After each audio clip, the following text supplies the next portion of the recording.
Well, hi, and welcome back to Kartzinel Conversations with your host, me, Dr. Jerry Kartzinel. I'm a pediatrician. I've been taking care of kids for over 40 years and on the autism spectrum, quarter of a century, even longer. I started first seeing my autistic children or children with autism in the late 1980s. And well, it has grown tremendously since then. And they have so many different types of comorbid issues that we have to consider. The child with chronic constipation, the child with diarrhea, the child with epilepsy, the child with type 1 diabetes and autistic symptoms. And we'll be talking about that. But today we're going to talk about PANS and PANDAS. It's a complicated, very complicated subject. And there are a lot of people out there who pronounce they know what's going on, but I assure you, it's a very difficult topic, and we don't really know all the ins and outs about what is going on with PANS and PANDAS. But let's talk about the name first. PANDAS. PANDAS. Pediatric autoimmune. That's the big problem here. It's an autoimmune disease, pediatric autoimmune neuropsychiatric. That's where these OCDs and anxiety and emotional behaviors, pediatric autoimmune neuropsychiatric disorder associated with something. And if that something happens to be streptococci, strep, then it fits the cute acronym PANDAS. Otherwise, it's just PANS. Something's happening. We don't know why. So it's just pediatric autoimmune neuropsychiatric syndrome. So, how was it first diagnosed? Well, it was actually elucidated or came about with Sue Sweeto at the NIH, looking at children who had abrupt changes in behaviors following a strep throat. So they came up with a kind of a formula for the diagnosis of PANDAS. Now it's strep, okay, because of strep throat and her work with strep throat. And there seemed to be a diagnostic criteria created, and it was basically formulated on a sudden and dramatic onset of obsessive compulsive behaviors and or restrictive food intake, self-restricted, where they basically narrowed their dietary choices on their own. The problem is, as you probably know, that's probably the vast majority of the kids that I see. They have a lot of obsessive, repetitive behaviors, and they have self-limited diet. Doesn't mean they have PANDAS, okay? It's just the criteria that they came up with. Also, some emotional instability, maybe depression, irritability, aggressiveness, severe oppositional defiant disorders, emotional regression. They were doing well, and then they regressed. Then with those kids who were higher functioning, a definite school regression and developed symptoms that were similar to attention deficit disorder with or without hyperactivity, memory deficits, and cognitive changes. Sensory and motor abnormalities, their motor coordination changed. They had some strange sensory issues like things that sound too loud or things that have a smell or a taste or touch, defensive measures there. And then, of course, the sleeping issues, the bedwetting issues, and increasing urinary frequency. That's the vast majority of the children that I see on the spectrum have these things. That doesn't mean they all have PANS or PANDAS. It doesn't mean that they have this autoimmune thing going on inside of them. But this is the criteria that they came up with. They weren't looking for, or in parallel with autism, they thought they had something in their own little bubble, their own little thing that they're looking at. Now, when you think about it, then they're going to also say, but you have to exclude these other causes because they cause similar behaviors. You have to exclude obsessive compulsive disease, Tourette's, ADHD, depression, bipolar disease, autoimmune disease, inflammatory diseases, infectious diseases, and immunodeficiencies. Now, if you can exclude all of those, then maybe you've got a real PANDAS case in front of you. Problem is, as we mentioned, they do have obsessive compulsive behaviors, sleep issues. They've got immune system problems. So I don't know quite how they got to all that, but that's what they say. I'm always asked, well, can't we just do the laboratory test for PANS or PANDAS? And there really isn't a laboratory test. There have been proposed measures for associated antibodies, and they may provide some useful information, but it's not really clear. One of these tests sells for $995, and it may or may not be helpful. So it's kind of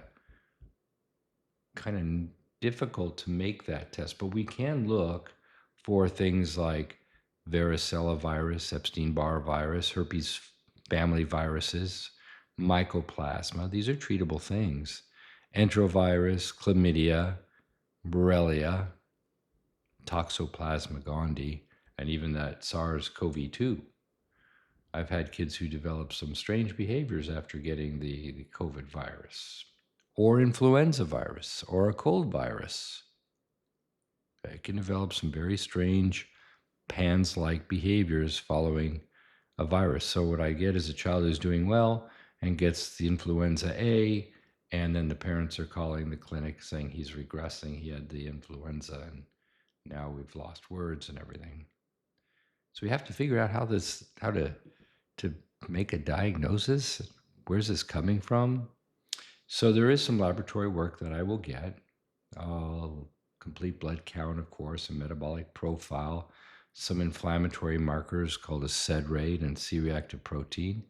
I might do an immunoglobulin profile with what's called a lymphocyte enumeration. I'm actually looking deep into the immune system. Of course, a vitamin D level and thyroid panel. It's always helpful. I may look at, if we haven't established already, an IgG panel looking at food sensitivities. Okay. Methylation pathway defects, a stool study, and a urine organic acid test. So we have this viral panel, Lyme's panel, herpes family panels, urine porphyrins. I mean, there's almost no end to the labs that we can be doing. And then, of course, we're going to act on some of these initial labs to see if the symptoms get better. Sometimes I will put an antibiotic on board and ask, do the behaviors and the patterns improve when I put on an antibiotic? And I usually use one that's very effective against strep and its different cousins. We always like to hate strep, but it might not just be strep. It might be a different bacteria that is still sensitive to the antibiotic, like strep, and it's causing the problem. What's it causing the problem of? Well, it's, we think, creating an autoimmune issue in the body. And that's not a good thing. So, well, why? Well, we're wondering if these antibodies, these autoimmune antibodies, auto meaning self, antibodies, these are little guys that go around chomping on things that they're designed to chomp on, are mistaking, say, strep for something in the brain and causing inflammation in, say, the limbic area of the brain. And we call that limbic encephalitis. Itis means inflammation. So is there something that the strep or something else like influenza, I don't want to get hung up on strep, but it's a great villain. We can hate it, and we can actually use that to represent all the things that could trigger autoimmune disease affecting the brain, creating the nightmare that we see before us.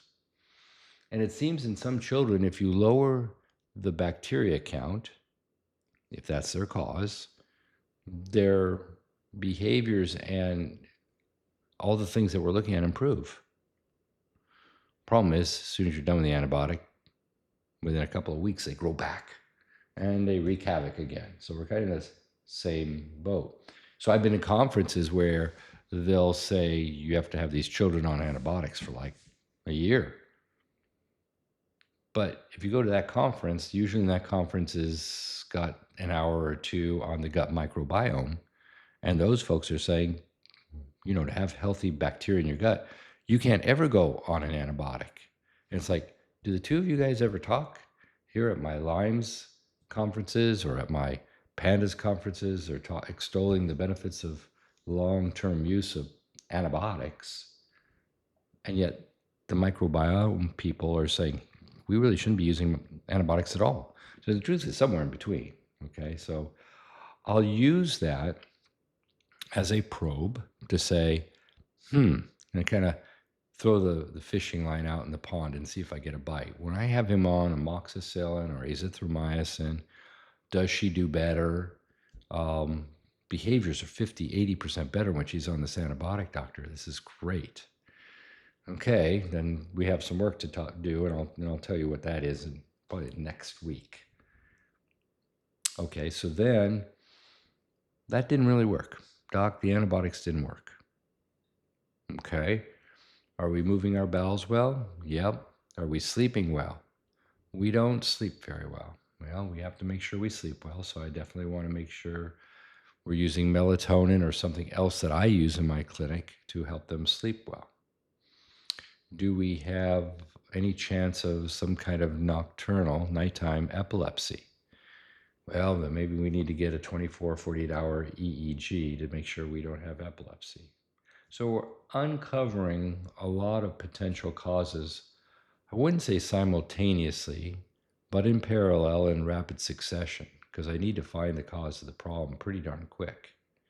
It's not so easy. Okay, so it's like, I say pretty darn quick, but I'm waiting for labs to come back. I have to do a trial of this or that.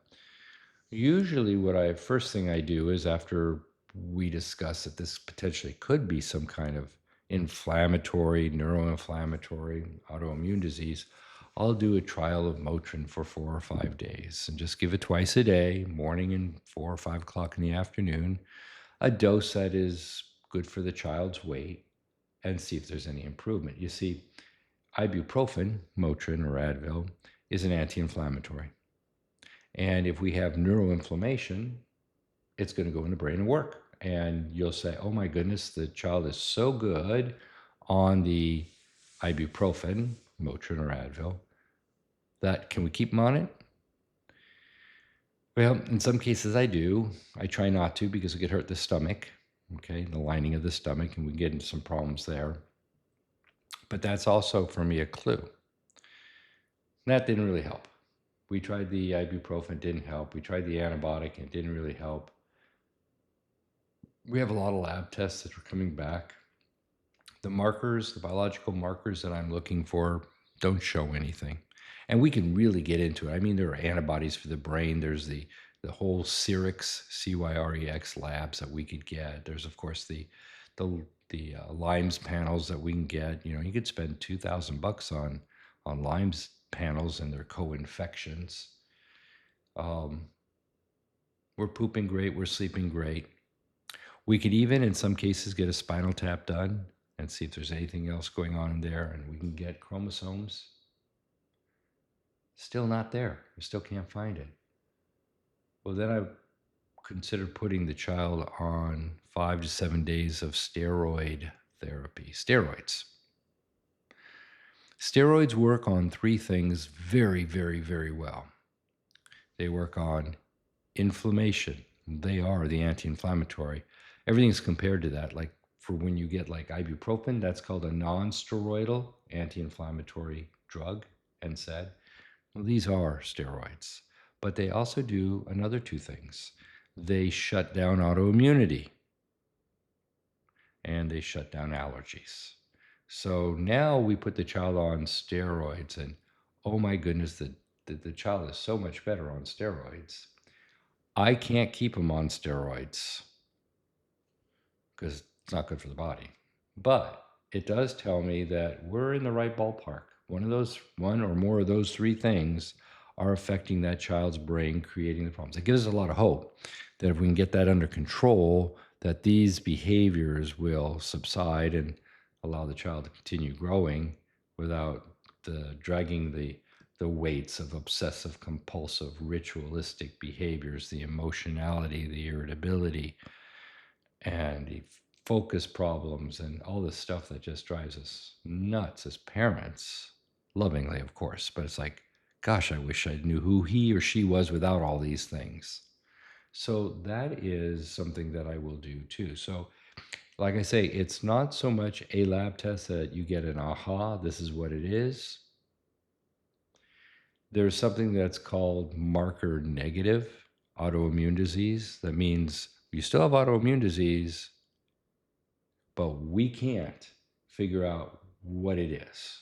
Not in 2026. We just don't know. It's something, but we don't know. How do we know it's something? Because when we put them on steroids, they get better. Is it some kind of viral inflammation due to chronic virus, or is it, we just don't know. Okay, so now I know there's plenty of people out there who'll tell you exactly what it is, but I can just say, I don't know. You Google it and they'll tell you exactly what it is and that you need to drink this tea and it'll make it all go away. Well, good luck with that. It's a very difficult um, disease process that's going on in their brains that is causing these issues that we are seeing. And they're struggling with that. Okay, so we can do a lot of things along the way, the sleep study, the stool study, the blood work. We can do scans, we can do SPECT scans. Very often we get an MRI of the brain, we do an EEG, we do chromosomes.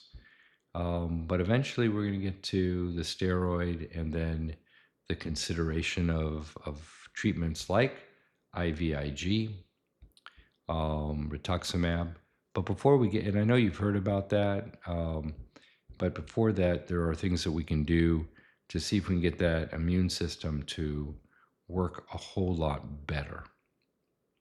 And that's what we're going to talk about next week. We're going to get into the more natural products that I can use to align the immune system so it just won't be so hypervigilant against the brain. But again, we have to make sure that there's nothing else going on before we focus on that. And that's the reason for all the workup we're doing, because you know what?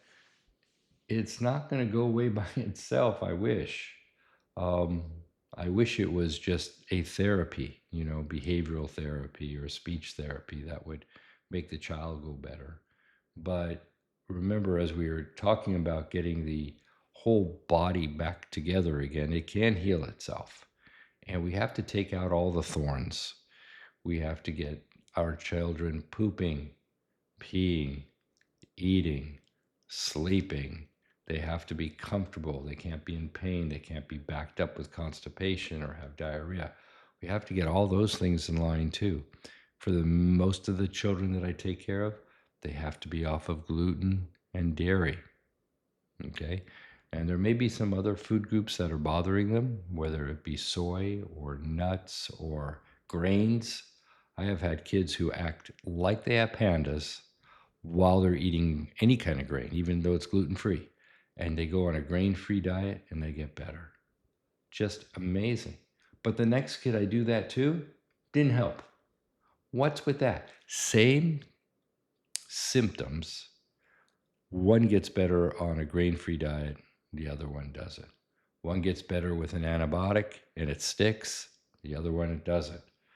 Welcome to my clinic. It's a toughie. So, all I can say is that we have to be very careful what we're doing. We have to do it systematically. We have kind of like an algorithm that we build. If this, yes. If not, we move on until we kind of deduce the source or sources of our problems. Pans and pandas. It's meaty. That's why I didn't want to start here, but I don't want to skirt around it. We have other very interesting, difficult topics to talk about, conversations that we're going to have, you and me. But this is on Pans and Pandas today. Next time we talk, it's going to be on the supplements that we can use to help the immune system not be so lit up against itself, that autoimmune process. And I'll look forward to showing you that next time. Have a wonderful time today, and thank you for sharing your time with me. Bye now. Oh, if you like this, press like, and please do subscribe. And that way you can make sure you get all of our detailed conversations as soon as they come out. Thanks so very much. Bye now.